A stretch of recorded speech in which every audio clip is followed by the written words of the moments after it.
Attention mga SSS pensioners, magandang araw po sa inyo. Kumusta po kayo mga ka-vlogs? So ito po, sa episode na ito ay pag-uusapan natin. Meron pong katanungan sa isang komento, no? Sa ating isang video na in-upload dito sa ating YouTube channel. Ito po ay mula kay Sir Rudy, no? Diretso na po tayo mga ka-vlogs dahil gusto nating linawin ang usaping ito.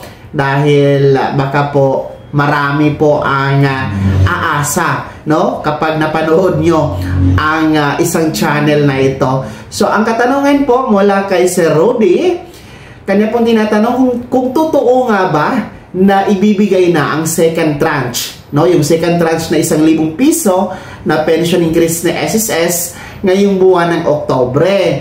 And ito nga po ay ang una daw na pamimigay ay naganap dapat kahapon, October 2. At yung pangalawang pagbibigay ng second tranche ay gaganapin ngayong October 25. So ito nga po ay napanood niya sa isang YouTube channel, no? Sa isang tagapagbalita din po dito sa YouTube. So ang katanungan niya kung ito nga ba ay totoo. So, diretso na po tayo sa ating kasagutan. Well, Sir Rudy, ang kasagutan po dyan at sa lahat ng mga pensyonado ni SSS, hindi po yan totoo. No? Wala pong second tranche na 1,000 piso na pension increase ang magaganap, ang ibibigay, ang mangyayari ngayong buwan ng Oktubre.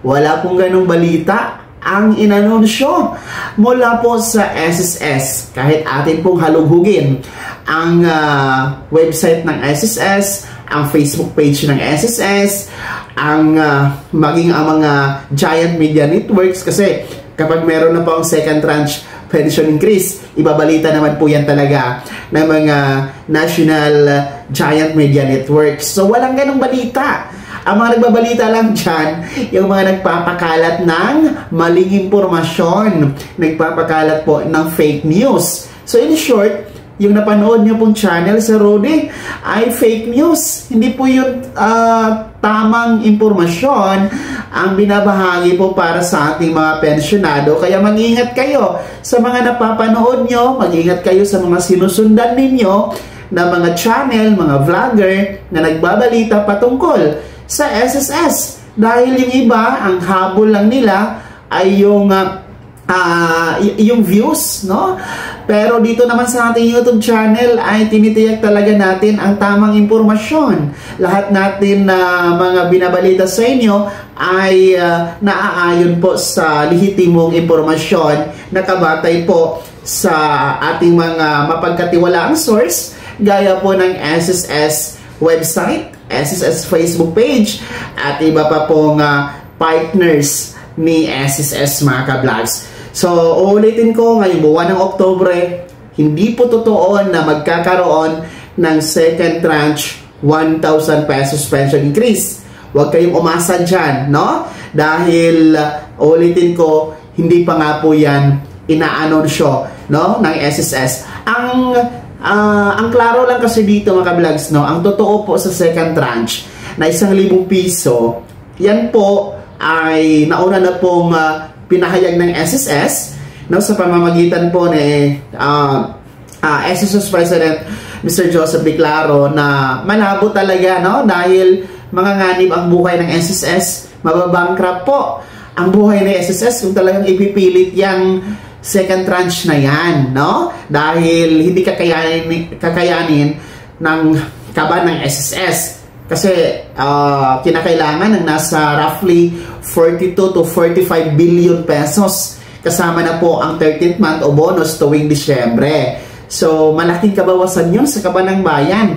At manganganib na ang mga next generation, wala nang matitikman, no, sa SSS kung talagang ipilit natin yung 1,000 piso na yan na pangalawang tranche. Pero sa kabilang dako naman mga ka-vlogs, no, ulitin ko, ito paulit-ulit ko na sinasabi sa mga hindi pa po nakakaalam, lalong-lalo pa sa ating mga baguhang pensyonado, meron pong nakabinbin na House Bill number 1506 dyan sa Kamara, no? Diyan sa Kongreso na final po ng SSS-GSIS Pensionado Party List sa pangunguna po ni Representative Rolando Ledesma Makasait.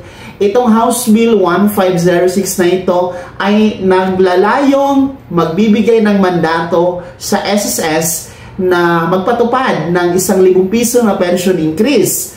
So sa ngayon, House Bill pa lamang po yan, hindi pa po yan naisalang sa plenaryo, hindi pa po yan napagdebatihan, no? So wala pa tayong update kung ano na ang nangyayari dyan sa House Bill 1506 na yan, no? Kasi minomonitor din po natin, no? So far sa Facebook page ng SSS-GSIS Pensionado Party List, wala pa talagang update regarding dyan. Sana naman uusad yan, no? Kahit pa paano mapatupad yan or magiging aprobado yan, no? Dyan sa Kamara at kakayaning maipatupad bago matapos itong 20th Congress. So sana, no? Sana. Kaya yan yung panawagan natin sa ating mga mambabatas dyan sa Kamara na suportahan din po yung House Bill 1506. So uulitin ko, no? Sa katanungan, na totoo ba na may second tranche ngayong buwan ng Oktobre, particular October 2 kahapon at October 25 na darating? No, hindi po yan totoo ha, Sir Rode, at sa lahat ng mga pensyonado ng SSS. At yan po ang pinaka-latest update dito sa second tranche 1,000 pesos pension increase.